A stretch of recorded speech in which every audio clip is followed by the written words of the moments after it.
నేను 11 గంటలకి ఈరోజు హైదరాబాద్ వెళ్లాల్సింది, కానీ ఇక్కడే ఆగిపోయి నా మీద వ్యక్తిగతమైనటువంటి ఆరోపణలు చేస్తూ అతి నీచమైనటువంటి విధంగా నా మీద దుష్ప్రచారం చేయడం జరుగుతా ఉంది. అందుకని నేను తిరుపతి నుంచే ఈ విషయాలు కొన్ని మీతో షేర్ చేసుకుందామని నేను ఆగిపోయాను. ముఖ్యంగా ఎవరైతే నా మీద ఆరోపణలు చేసి ఈ రోజు ప్రెస్ మీట్ పెట్టిన ఆయన, నేను టీటీడీ చైర్మన్ గా ప్రమాణ స్వీకారం చేసిన మొదటి రోజు నుంచే నన్ను రిజైన్ చేయమంటున్నాడు. కనీసం ఒక రోజు, వారం, నెల కూడా నాకు టైం ఇవ్వాల. నువ్వు రిజైన్ చేయి. వాని అబ్బా సొత్తా టీటీడీ, నేను రిజైన్, నువ్వు నాకు ఇచ్చావా టీటీడీ చైర్మన్ నేను రిజైన్ చేయడానికి? నాకు చంద్రబాబు నాయుడు గారు ఇచ్చారు, ఆయన చెప్తే ఒక్క నిమిషం కూడా పట్టదు నాకు. ప్రతిరోజు నువ్వు రిజైన్ చేయి, ఎందుకు రిజైన్ చేయమంటున్నావాడు. దీని మీద నేను రీసెర్చ్ చేస్తే ఆయన చేసినటువంటి దుర్మార్గాలన్నీ ఒక్కొక్కటి బయటకు వస్తున్నాయి. ఒకటి కాదు, రెండు కాదు, 100. ప్రతి దాంట్లోనూ కరప్షన్ చేశాడు. ఇవన్నీ బయటకు వస్తే తిరుపతి ప్రజలే తరిమి కొడతారు. నేను ఈ రోజు కూడా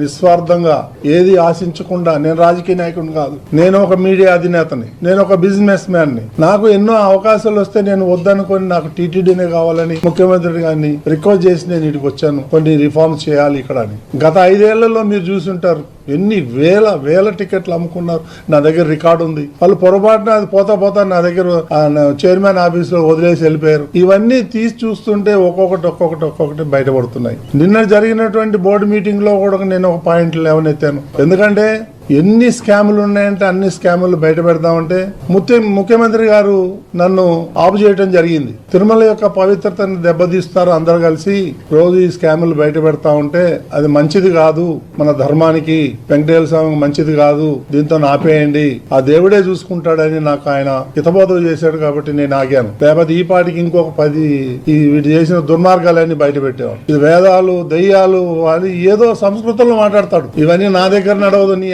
అన్నీ కూడా ఐఎమ్ వెరీ స్ట్రాంగ్, తగ్గేదే లేదు.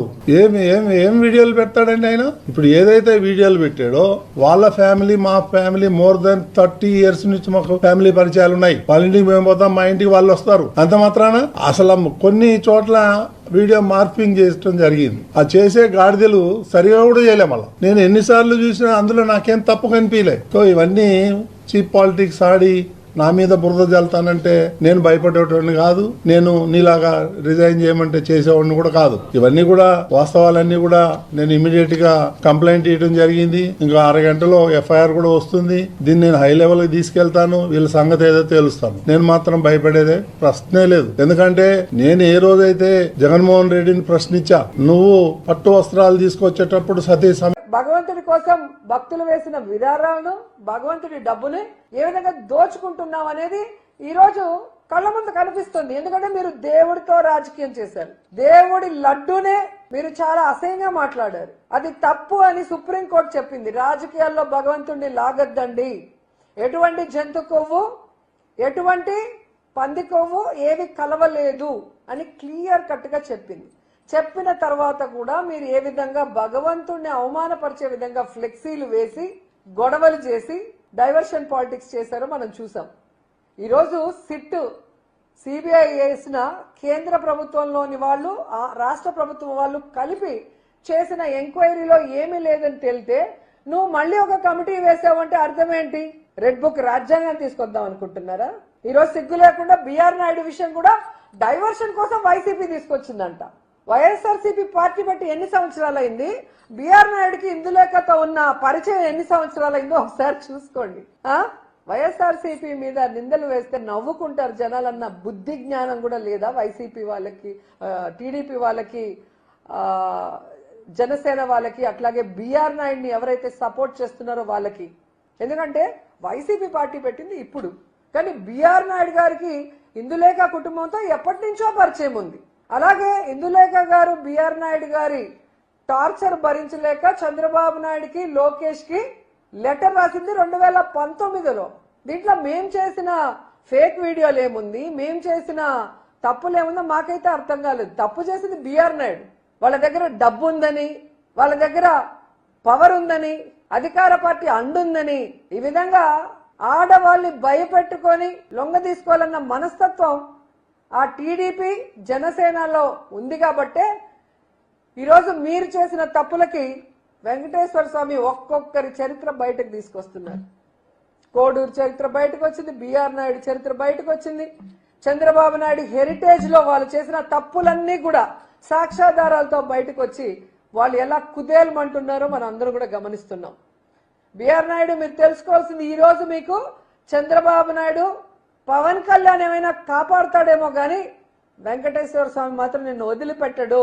కొండని నువ్వు అవమానపరిచావు. 7 కొండలు కాదు, ఇంకో కొండ ఉంది, 8వ కొండ, చెత్త కొండ అన్నావు. ఎంత పెద్ద మాట అన్నావు. అసలు ఆ మాట అనటానికి నీ నోరు ఎలా వచ్చింది? అలాంటి మాట అన్న నీ నోర్లు పురుగులు పడతాయని కూడా ఈ సందర్భంగా తెలియజేసుకుంటున్నా. ఎందుకంటే భగవంతుణ్ణి పూజించే నేను, భగవంతుణ్ణి మనస్ఫూర్తిగా నమ్మే వ్యక్తిని నేను. ఆ భగవంతుడి గురించి మీరు తప్పుగా మాట్లాడితే ఈ జిల్లాలో పుట్టిన అమ్మాయిగా నేను సహించను. ఖచ్చితంగా భగవంతుడు ఎవరెవరైతే లడ్డూ గురించి కానీ ఎవరైతే టీటీడీ గురించి తప్పుగా మాట్లాడారో, టీటీడీలో పదవుల్లో ఉండి ఇలా అమ్మాయిల జీవితాన్ని నాశనం చేశారో ఎవరిని కూడా వెంకటేశ్వర స్వామి వదిలిపెట్టరు. సో ఇప్పటికైనా బీజేపీ వాళ్ళు కానీ హిందూ ధర్మ సంఘాలు కానీ అందరూ కూడా బయటకు వచ్చి దీని మీద ఒక స్టాండ్ తీసుకోకపోతే ప్రతి దేవుడి దగ్గర ఇలాంటివి మామూలు అయిపోతాయి. ఈ బిఆర్ నాయుడు లాంటి వాళ్ళకి పదవి పెద్ద విషయం కాదు, ఇది నాకేమి అన్నం పెట్టదు, నాకు చాలా ఉన్నాయన్నాడు. అంటే టీటీడీ చైర్మన్ అవ్వటం నాకు పెద్ద విషయం కాదు, నాకు ఆ పదవి అసలు గొప్పే కాదు, నాకు అవసరం లేదన్నట్టుగా మాట్లాడేవాడికి ఆ పదవి ఉంచడం అవసరమా? ఆయన పన్నుంటే పోయి చూసుకోమని హైదరాబాద్ లో ముందు వాడిని దించమనండి. లేదా తిరుపతిలో పెద్ద ఎత్తున మేము ఉద్యమాన్ని తీసుకొస్తాం. ఈ చంద్రబాబు నాయుడు, పవన్ కళ్యాణ్ ఏదైతే హిందువులమని దొంగ నాటకాలు ఆడుతున్నారో వాటన్నిటికీ ఒక ఫుల్ స్టాప్ పెడతాం. ఈ బిఆర్ నాయుడు కొవ్వుని దించుతామని కూడా ఈ సందర్భంగా తెలియజేసుకుంటున్నాం. గతంలో పృథ్వీరాజు గారు చిన్న తప్పు చేస్తేనే ఆయన్ని పదవి తొలగించారు. ఈ రోజు ఇంత పెద్దగా అర్థంగా దొరికేసినా కూడా ఇంకా అవార్డు.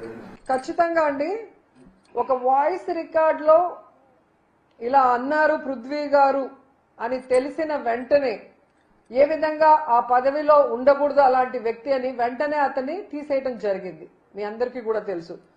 తిరుమల పవిత్రతని కాపాడాల్సిన బాధ్యత అందరి మీద ఉంది. కానీ ఈరోజు చంద్రబాబు నాయుడు వీడియోలు వచ్చినా, ఆయనకు రాసిన లెటర్ గురించి ఆయనకు తెలిసినా ఇంకా ఈయనని కాపాడటం కోసం తన పచ్చ మీడియాలో డిస్కషన్లు పెట్టి పచ్చ మీడియాకు సంబంధించిన ఆడవాళ్లతో వైసీపీని తిట్టిస్తూ ఇదేదో ఫేక్ అన్నట్టు ప్రచారం చేసి బట్ట కడదాం అనుకుంటున్నారేమో కానీ ఖచ్చితంగా భగవంతుడు దీన్ని వదలడు. యాక్చువల్ గా రూల్ ప్రకారం కూడా ఒక లాయర్ గారు నాకు పంపించడం జరిగింది. ఒక బాధ్యత కలిగిన ఒక పోస్ట్ లో ఉంటూ టీటీడీలో ఈ విధంగా వేరే ఒక మహిళతో సంబంధం ఉన్నట్టు తెలిస్తే వెంటనే ఆ యొక్క పదవి నుంచి వాళ్ళని సస్పెండ్ చేసే ఒక ఇది కూడా నా దగ్గర కాపీ ఉంది, మీకు ఇస్తాను. సో అలా తీసుకున్న లీగల్ గా అయినా కూడా అతన్ని అక్కడి నుంచి తప్పించాల్సిన బాధ్యత ఉంది. చంద్రబాబు నాయుడు అతన్ని రిజైన్ చేయిస్తే ఆయనకు కొంచెం గౌరవం అన్నా మిగులుతుంది. లేకపోతే ఈ జిల్లాలో పుట్టిన బిఆర్ నాయుడు, చంద్రబాబు నాయుడు ఏ విధంగా ఈ తిరుమల ప్రతిష్టను దిగదారుస్తున్నారు, తిరుమలలో లేనిపోనివన్నీ కూడా జరిగే విధంగా వీళ్ళ అవకాశాలు క్రియేట్ చేస్తూ మళ్ళీ అవి తప్పించుకోవడానికి వైసీపీ మీద ఎలా బురద చల్లుతున్నారో అందరూ కూడా గమనిస్తున్నారు. ముఖ్యంగా చిత్తూరు జిల్లా వాసులు గమనిస్తున్నారు. ఎవరు కూడా దీన్ని వదిలిపెట్టే విషయం కాదు. ఎందుకంటే ఇది మొత్తం మన హిందూ ధర్మానికే విఘాతం కలిగే ఒక కార్యక్రమం. ఒక చైర్మన్ గా ఉన్న వ్యక్తి ఒక తప్పుడు కార్యక్రమం చేస్తుంటే దాన్ని ఒక ప్రభుత్వంలో ఉన్న సీఎం గాని డిప్యూటీ సీఎం దాన్ని సహకరించి దాన్ని సమర్థిస్తే ఇక అన్ని టెంపుల్లు ఇలాగే భ్రష్టు పట్టిపోతాయి. కాబట్టి మన ధర్మాన్ని, మన దేవుణ్ణి, మన టెంపుల్స్ ని కాపాడుకోవాల్సిన బాధ్యత నిజమైన హిందూ ప్రతి ఒక్కరికి కూడా ఉందని కూడా ఈ సందర్భంగా తెలియజేసుకుంటున్నాం. ఖచ్చితంగా భగవంతుడు ఎవరెవరైతే లడ్డూ గురించి కానీ ఎవరైతే టీటీడీ గురించి తప్పుగా మాట్లాడారో, టీటీడీలో పదవుల్లో ఉండి ఇలా అమ్మాయిల జీవితాన్ని నాశనం చేశారో ఎవరిని కూడా వెంకటేశ్వర స్వామి వదిలిపెట్టరు. సో ఇప్పటికైనా బీజేపీ వాళ్ళు కానీ హిందూ ధర్మ సంఘాలు కానీ అందరూ కూడా బయటకు వచ్చి దీని మీద ఒక స్టాండ్ తీసుకోకపోతే ప్రతి దేవుడి దగ్గర ఇలాంటివి మామూలు అయిపోతాయి. ఈ బిఆర్ నాయుడు లాంటి వాళ్ళకి పదవి పెద్ద విషయం కాదు, ఇది నాకేమి అన్నం పెట్టదు, నాకు చాలా ఉన్నాయన్నాడు. అంటే టీటీడీ చైర్మన్ అవ్వటం నాకు పెద్ద విషయం కాదు, నాకు ఆ పదవి అసలు గొప్పే కాదు, నాకు అవసరం లేదన్నట్టుగా మాట్లాడేవాడికి